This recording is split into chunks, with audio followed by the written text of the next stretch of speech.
Yo, halo semuanya, kabar gimana lu pada cuy? Sebelumnya gue mau minta maaf ke kalian semua karena selalu aja 4 hari gak nyediain lauk buat kalian.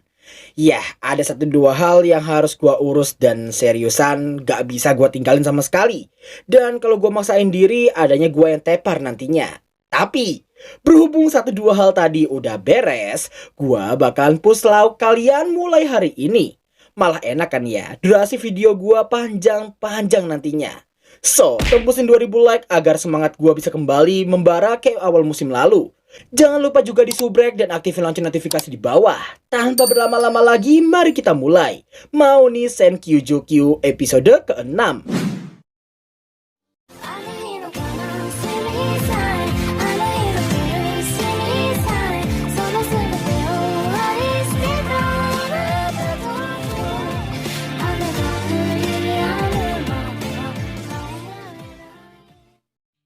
Di episode sebelumnya, setelah melalui peredumekanikan yang dicurangi oleh Markus dan juga Kinohara, Makina akhirnya dibawa ke air reaktor untuk dijadikan bahan bakar bagi tungku keabadian.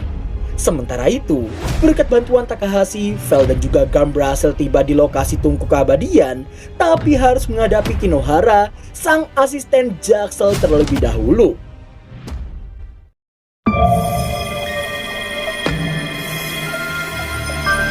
So, 睨まないでください。旧友との再会を祝したいのですよ。 Di lain sisi, Makina terlihat sangat-sangat emosi dan juga muak melihat serta mendengar Markus yang dirasa tidak pantas sama sekali menyebut dirinya sebagai teman atau sejenisnya. Dari arah pembicaraan, sepertinya Markus awalnya nggak tahu kalau Makina ternyata masih hidup. Dia baru menyadarinya tepat ketika ia melihat sosok Vel di hadapannya. Mendengar Makina yang mempertanyakan lokasi mereka saat ini, Markus pun langsung menjelaskan mereka berdua tengah berada di bawah air reaktor, atau lebih tepatnya di mesin ritual sihir yang gak lain adalah tungku keabadian. Setelah menjelaskan fungsi dan cara kerja tungku keabadian padanya, di sini Makina sepertinya baru menyadari bahwa kedua rekannya yang bernama Ornalet dan juga Pomrok telah dijadikan bahan bakar oleh si Markus. Jawaban Markus yang seolah tidak ada penyesalan sedikit pun jelas membuat Makina semakin emosi dalam seketika.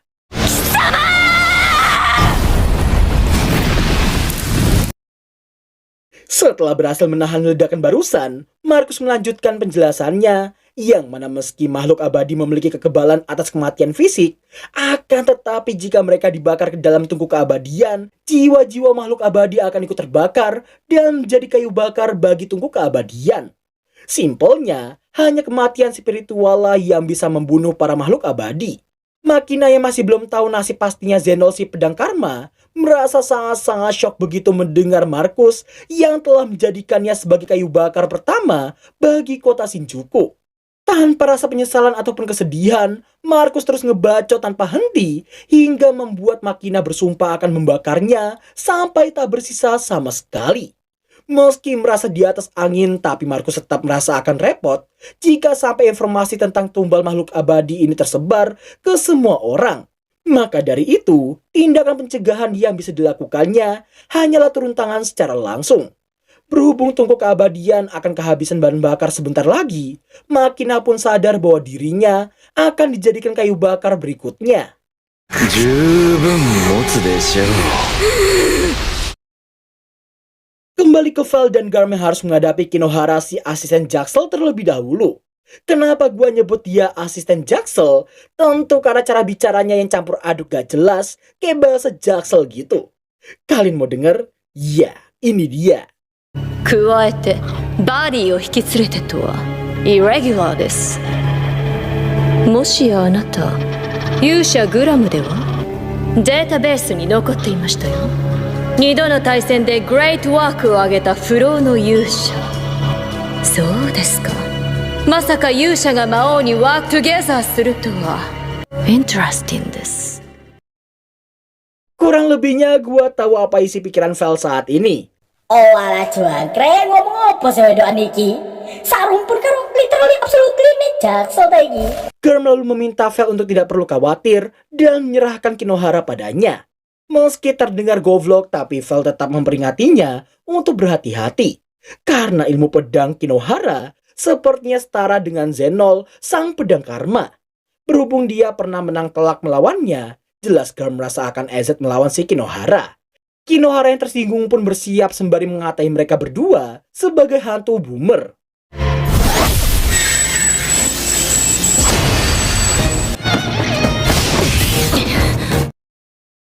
Singkat cerita, sebelum pergi dari sana, Vel meminta Garm untuk jangan sampai mati. Setelah dipahami, Vel pun terjun payung, mengandalkan Vestum untuk menaikkan status tubuhnya. Sementara itu, Kinohara yang tak ingin membuang banyak waktu pun terlihat akan habis-habisan di awal ronde ini. クイックリーにあなたをデリートしマルキュス様のもとへバッカゲインすれば良いだけの話。ゼロベース起動。 Melihat Kinohara yang memakai sebuah zirah bermesin, Garm pun menyadari itu adalah sebuah magi gear. Kinohara pun membenarkan sekaligus menjelaskan itu adalah magi gear generasi terbaru. Sebuah perwarupa bernama Zero Base. Jika magi gear yang diketahui saat ini adalah magi gear generasi keempat, miliknya ini adalah magi gear generasi kelima. 大幅な出力の上昇と同時に省エネルギー性をリアライゼーション、業界にイノベーションを巻き起こすニュージェネレーションの期待と言えるでしょう。 Lu ngomong apaan sih, Neng? Emak lu itu ngidam apaan dah sampai lu ngomongnya bisa campur aduk kayak gitu? Buset dah, puyeng pala gua. Di tengah Garm yang masih terkejut menyadari tangannya yang terkena dampak serangan Zero Base tadi, Kinohara terlihat melancarkan serangan sekali lagi tepat ke belakangnya. アームスの過去の遺物タイマーオーダー何もかもが古臭いする私はニューウエストの期待にニューウエストのトレーニングを受けている。 Tawa-tawa nyuwas mesin lah, nyuwas training lah. Ya intinya, Hiroga merasa yang menentukan pertempuran bukanlah soal baru atau lama, melainkan hanya soal menang dan kalah. Sekali lagi Kinohara berusaha menyerang Hirogram dari titik butanya. Namun tentunya itu semua sangatlah sia-sia di hadapannya. いいセンスですね。 Melihat apa yang dilakukan Kinohara barusan, Garm bisa langsung mengetahui bahwa pedangnya itu harus dimasukkan dulu ke dalam sarung pedangnya untuk mengaktifkan sihir kilat putihnya. Mendengar dugaan itu, Kinohara pun kagum dan mengakui sosok veteran sepertinya. Meski begitu, ia merasa akan percuma jika Hiroga mengetahuinya saja tanpa bisa menang melawannya. Bersama dengan pedang yang disarungkan kembali, Kinohara mengaku akan mengakhiri peradu mekanikan di antara mereka berdua.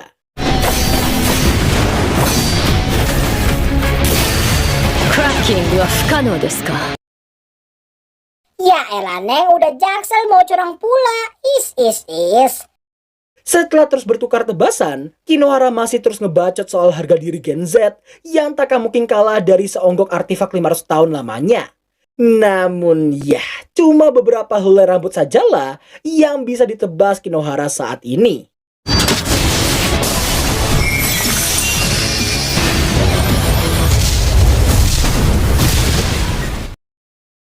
Meskipun serangannya terbilang cukup dahsyat, namun sayangnya itu masih belum cukup untuk mengalahkannya. Bukannya bingung ataupun kesal, Hirogam justru senang karena merasa taktiknya barusan terbukti masih berhasil. Karena faktanya, taktik serangan rentetan sihir tadi adalah copycat dari seorang iblis di 500 tahun yang lalu.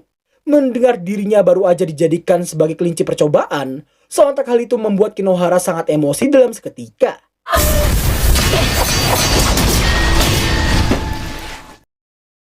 Di tengah rasa bingung kenapa dia nggak bisa mengalahkan Hirogam, tebasan demi tebasan masih terus berbenturan, tapi keunggulan tetap dipegang oleh Hirogam. Hirogam pun menekankan bahwa jika ia kalah hanya karena hal seperti itu, maka dirinya tidak pantas menyandang gelar hero selama 500 tahun. Kinohara yang masih belum sadar kelemahannya sendiri pun nampak akan melesat maju, sembari mengatai Ixasorde Garm yang udah keratan. Mendengar hal itu, Hirogam berniat menunjukkan bahwa pedangnya itu akan selalu bersinar terang selama ada orang yang membutuhkannya. Setelah diaktifkan, pada akhirnya Ixasorde pun kembali bersinar terang setelah sekian lama. Sampai pada akhirnya...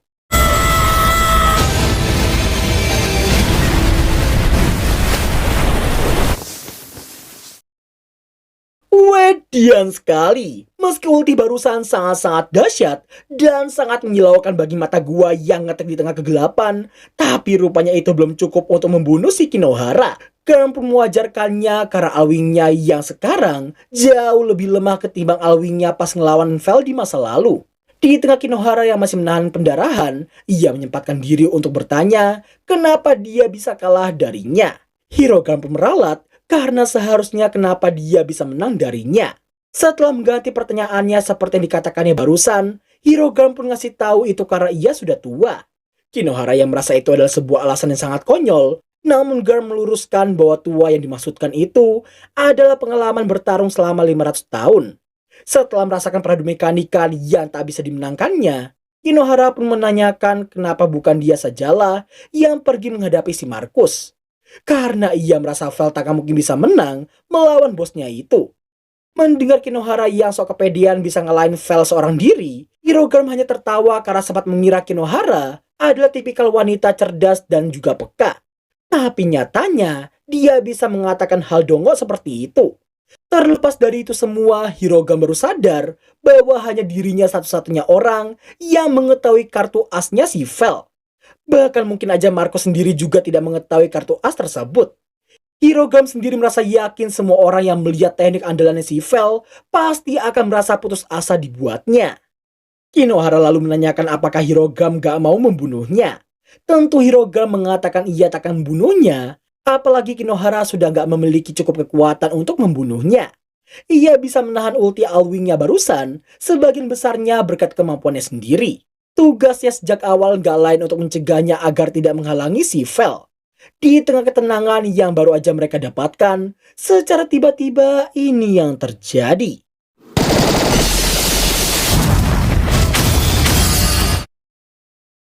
Melihat sekompi magi gear generasi keempat di sana, Kinohara pun terkejut karena dirinya juga dijadikan incaran oleh mereka. Hirogarm yang tahu mereka berdua tengah dijadikan target, merasa hanya ada satu pilihan saat ini. 君もろともって感じだったね。勇者としてもう一仕事、人助けをしようか。 Sementara itu, nampaknya Makina yang akan diterjunkan ke dalam tungku keabadian. Markus yang merasa Makina yang sejatinya adalah seorang Ignia sejati, pasti akan menjadi kayu bakar dengan kualitas terbaik yang pernah ada. Markus juga mengaku akan membunuh semua makhluk abadi dan menjadi Raja Iblis jati di era ini. Setelah dijatuhkan, detik-detik terakhir yang dimilikinya, ia gunakan untuk berharap bisa menyampaikan pesan-pesan terakhir untuk tuannya.